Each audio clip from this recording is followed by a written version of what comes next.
जब जब रामेश्वर को मौका मिलता आशा के साथ बलात्कार करता। आशा अब टूट चुकी थी। आशा, उम्र 17 साल, रंग सांवला, देखने में बहुत ही सुंदर, चेहरे पर सदा मुस्कान, सदैव हंसती और हंसाती थी। कोई अपना गम नहीं, कोई अपनी खुशी नहीं, बस काम था औरों को खुशी उधार देना। बड़े परिवार में पली बड़ी आशा कहाँ जान पाई दुनिया की कड़वी सच्चाई को कि औरत का होना ही औरत के लिए सजा बन जाएगी। आशा के मोहल्ले में रहने वाला लड़का साहिल उसे बेहद पसंद करता था। वही उसके कॉलेज में भी पढ़ता था, परंतु वह सब जानती थी पर खामोशी रहना पसंद करती और साहिल से कोई वास्ता भी नहीं रखना चाहती थी। वह अपने माता पिता से बहुत प्यार करती थी। वह कभी यह नहीं चाहती थी कि उसकी वजह से उसके परिवार को किसी भी प्रकार की शर्मिंदगी का सामना करना पड़े। परंतु वह कॉलेज जाती और कॉलेज से सीधा घर आती। उसके परिवार में मम्मी पापा, दादा दादी, चाचा चाची, ताऊ ताई, भाई बहन सभी रहते थे। उसके ताऊ बड़े गुस्से वाले थे और घर पर उन्हीं की चलती थी। वह अपने ताऊ के बहुत करीब भी थी। उनसे सभी बातें किया करती थी, कॉलेज और उसके बाहर की, पर यह कभी नहीं बताती थी। आशा की खूबसूरती के लगभग सभी कायल थे। एक दिन उसके परिवार को अपने किसी रिश्तेदार की शादी में जाने के लिए पंजाब जाना पड़ा। उसके ताऊ रामेश्वर घर पर ही रहे क्योंकि उनकी तबीयत कुछ ठीक नहीं थी और आशा को भी घर में रहना पड़ा क्योंकि उसके कॉलेज के एग्ज़ाम चल रहे थे। परंतु आशा नहीं जानती थी कि उसके ताऊ रामेश्वर के मन में क्या चल रहा है। वह तो उन्हें अपने पिता की तरह मानती थी। अकेलेपन का फायदा उठाकर रामेश्वर ने उसे अपनी हवस के अंधे में होकर आशा का बलात्कार करने की कोशिश की, जिसका आशा ने विरोध भी किया। रामेश्वर घर का और बिजनेस का मुखिया था। उसने धमकी दी कि यदि वह उसकी इच्छा पूरी नहीं करेगी तो वह उसके माता पिता को दर दर की ठोकरें खाने पर मजबूर कर देगा। आशा बहुत रोई, हाथ जोड़कर विनती की, मुझे छोड़ दो, मैं तुम्हारी बेटी के सम्मान हूँ, आप मेरे साथ ऐसा क्यों कर रहे हो। रामेश्वर ने कहा कि मेरी नज़र तुम पर कब से थी और मैं यह भी जानता हूँ कि तेरे कॉलेज में एक लड़का है जिसके साथ तेरे नैन मटक्के भी चल रहे हैं, तो वह तेरा रसपान करे इससे पहले मैं कर दूँ। परिवार की शादी से वापस आ जाने के बाद भी जब जब रामेश्वर को मौका मिलता वो आशा के साथ बलात्कार करता। आशा अब टूट चुकी थी और हार चुकी थी। अपने माता पिता से कुछ कह भी नहीं पा रही थी और अपने ताऊ का अत्याचार सहन करती जा रही थी। वह भी खामोशी से, यह बात उसकी ताई को पता चल चुकी थी, परंतु वह सब जानकर भी खामोश रहती। आशा के साथ जो हो रहा था उसे होने देती। आशा चुप थी तो केवल अपने माता पिता के लिए, घुट घुट के जी रही थी, तिल तिल कर मर रही थी। आशा का कुछ भी ना बताना जो कि गलत था। और क्या कारण रहा उसकी ताई का मुंह बंद रखना।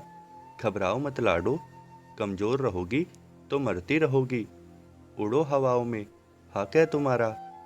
कौन आजाद होना नहीं चाहता, परंतु शायद आशा का जीवन ना जाने कौन सी दिशा की ओर जा रहा था। शायद वह भी समझ नहीं पा रही थी। दिन प्रतिदिन उसको ताऊ रामेश्वर के बढ़ते अत्याचार से वह परेशान और थकती जा रही थी। वह अब यह भी जानती थी कि उसकी ताई सुनीता को सब कुछ खबर हो चुकी है। अपनी ताई सुनीता के पास जाने को तैयार हो गई और अपने मन की बात कहने को तैयार हो गई।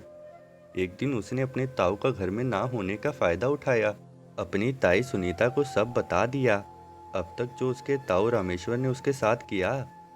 और वह एक दिन बदमाश होकर ताई के गले लगकर जोर जोर से रोने लगी, सिसकने लगी। ताई ने आशा को कस के दबाकर उसके माथे को चूमकर और वह भी खूब जोर जोर से रोने लगी और कहने लगी, बेटा, मैं सब जानती थी, मुझे सब खबर थी, परंतु मैं चुप थी, क्या करती। मेरी मजबूरी मेरे आड़े आ गई। मैंने आज तक कभी तेरे ताऊ के आगे जुबान खोली नहीं।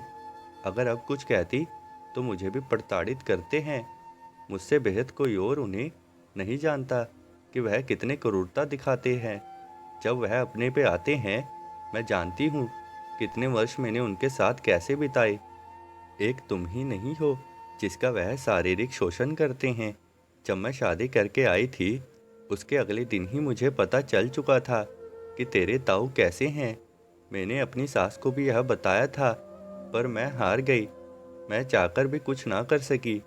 इनका रुतबा मेरी प्रताड़ना पर भारी रहा, पर मैं यह सोचती रही कि चलो घर से बाहर ही करते हैं। पर जब मैंने तुम्हारे साथ यह सब करते देखा तो मैं सहम गई, पर चुप रही। तेरी माँ शांता को तुझे दूर भेजने पर जोर दिया, पर तेरे ताऊ को उसकी भी खबर हो गई। तेरे पिता को परेशान करने लगे। मेरी बच्ची, आज तक तुझे यही लग रहा होगा कि तेरे माता पिता को कुछ भी पता नहीं, पर सच तो यह है कि वह सब जानते हैं जो तेरे साथ हो रहा है। पर मैं तो मजबूर थी। पर तेरी माँ शांता खामोश क्यों रही, यह बात मैं भी समझ नहीं सकी। तेरी सभी दुखों का कारण हम दो औरतें हैं, एक तेरी माँ और दूसरी मैं, जो खामोश रहकर अत्याचार सहन करती रही और तेरे पर करवाती रही। काश हम औरतों में इतनी शक्ति होती कि हम अपने पे हो रहे अत्याचार पर आवाज उठा पाती, तो अन्य औरतों की सुरक्षा व्यवस्था हो पाती। जो भी एक बंद घर के भीतर आशा के साथ हो रहा था, उसके जिम्मेदार भले उसके माता पिता थे, उसकी ताई सुनीता और ताऊ रामेश्वर थे, परंतु असली गुनहगार वह स्वयं थी, जो चुपचाप इस खामोशी भरे दर्द को सहन करती रही। ताई की कोशिश हरदम नाकाम ही रहती, परंतु आशा की माँ की चुप्पी उसे परेशान करती थी। उसे शक था, कहीं जिस शोषण का शिकार आशा है, कहीं उसी शोषण का शिकार आशा की माँ सुनीता तो नहीं। लेकिन यह उसका शक था। लेकिन अपने शक को जानने के लिए वो सुनीता के पास जाती है, पूरी कोशिश करती है कि आशा उसके आसपास ना रहे। एक ही घर में रहने के कारण मौके तो हजार मिलते थे बातें करने के, परंतु जिस प्रकार की बात करनी थी, उस समय का उचित समय निर्धारित नहीं था। आशा पे हो रहे निरंतर अत्याचार के कारण एक दिन उसकी ताई सुनीता उसकी माँ शांता के पास जाती है और उससे कहती है, आशा की मुक्ति का एक ही कारण है कि हम आशा की शादी करवा दे। तुम भाई साहब से बात करके देखो। यह बात सुनकर शांता अपने पति से आशा की शादी की बात करती है, परंतु उसका पति क्रोधित होकर कहता है, चुपचाप बैठी रहो। जो यहाँ जिंदगी जी रही हो, यह भी नहीं मिलेगी। जो घर में चल रहा है उसे चलने दो। और रही बात आशा की शादी की, दोबारा इसका जिक्र मत करना मुझसे। जब होनी होगी उसकी शादी हो जाएगी। सारी बातें शांता सुनीता को बतलाती है, परंतु सुनीता कुछ समझ नहीं पाती है और शांता से पूछती है कि तुम क्यों खामोश हो, वह तुम्हारी बेटी है। शांता रोने लगती है और सुनीता से कहती है, मेरी मजबूरी है। सबसे पहले यह जान लो कि मेरे पति ही नामर्द हैं। एक औलाद पैदा कर देने से कोई मर्द नहीं बन जाता। जब मैं इस घर में शादी करके आई थी, बेहद खुश थी।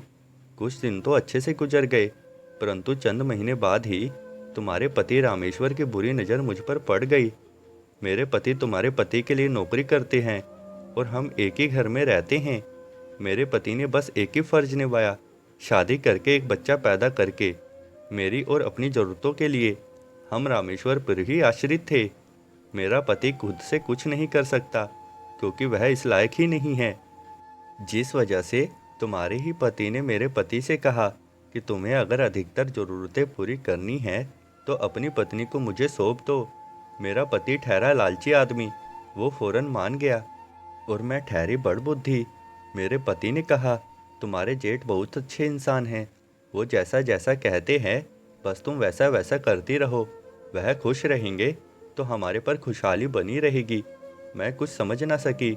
अपना जेठ समझकर, अपना पिता समझकर उसके पास जाती थी। यह बात तो आप ही जानती थी, परंतु मैं यह न जान सकी कि इन दोनों के मन के भीतर क्या चल रहा है।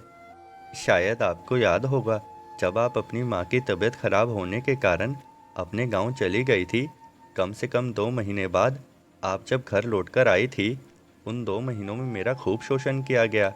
आपके पति ने, जब आप लौट के आई, मेरे हाथ बन चुके थे, क्योंकि मेरे पेट में बच्चा था और मुझे यह भी नहीं पता था कि मेरे पेट में बच्चा किसका है, मेरे पति का या आपके पति का, क्योंकि दोनों के दोनों मेरा शोषण करते थे।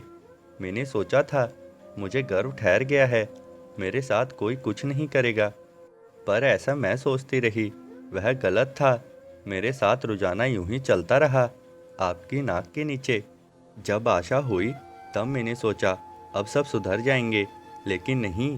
पर मैं हमेशा कोशिश करती रही। आशा जब बड़ी होने लगी तब आपके पति रामेश्वर की नज़र आशा पे पड़ने लगी। मैंने यह बात अपने पति से कही और उसने इस बात की ओर ध्यान नहीं दिया, उल्टा मुझे बुरा भला कहने लगा। इतने समय तो मैंने यूं ही निकाल दिए, पर मैं यह नहीं जानती थी कि मुझे ही नहीं खबर होगी कि कब मेरी बेटी ऐसे इंसान का शिकार होगी जिसका शिकार मैं खुद भी बन चुकी हूँ। आप नहीं जानती, वह मेरी दूसरी मौत थी। मुझे कुछ समझ नहीं आ रहा, अब मैं क्या करूँ। अब जब सारी बातें मैंने आपके सामने रख दी तो आप ही बताइए, अब मैं क्या करूँ। बाकी तो सब आप जानती ही हैं। जिस शोषण का शिकार तुम हुई, उस शोषण का शिकार तुम्हें अपनी बेटी को होने नहीं देना चाहिए था। मुझे पहले दिन ही खबर कर दी होती तो सही था। जिस प्रकार अब हौसला दिखाया, उस प्रकार पहले क्यों नहीं दिखाया। क्यों चुप रही, क्यों खामोश रही, क्यों तुम इतने बड़े कुकर्म को सहन किया। सच कहूँ तो अपनी और अपनी बेटी की दोषी तुम ही हो। मैं इतना तो जानती हूँ, मेरा पति जल्लाद है। अब तुम्हें मेरा साथ देना होगा। मुझे दुनिया की परवाह नहीं है, मैं आशा को इंसाफ जरूर दिलवाऊंगी। तुम्हें तो ना दिला सकी। इतना कहकर सुनीता शांता और आशा को लेकर थाने पहुंच गई, क्योंकि वह जानती थी पंचायत उसका पति रामेश्वर ही चलाता है। थाने पहुंचकर अपनी और अपनी बेटी की सारी आपबीती शांता ने बताई, जिसे सुनकर सुनीता के पति रामेश्वर और शांता के पति को पुलिस ने हिरासत में ले लिया और उनको जेल में डाल दिया गया। इस कहानी का यहीं समाप्त होता है। यदि औरत चाहे तो वह कभी भी अपना शारीरिक शोषण ना होने दे। थोड़ी सी हिम्मत और परिवार में रहे सदस्यों का भय हटाकर चाहे तो अपने हक की लड़ाई लड़ सकती है। भले यह कहना आसान हो, लेकिन कोशिश तो की जा सकती है। बाहर तो है ही शैतान, परंतु घर के भीतर छिपे बैठे होते हैं शैतान, जो कि नज़रों से दूर होते हैं। ऐसी और स्टोरी देखने के लिए इस चैनल को सब्सक्राइब जरूर करें, ताकि आने वाली वीडियो आप सबसे पहले देख सकें। प्लीज़ वीडियो को लाइक और चैनल को सब्सक्राइब जरूर करके जाइए।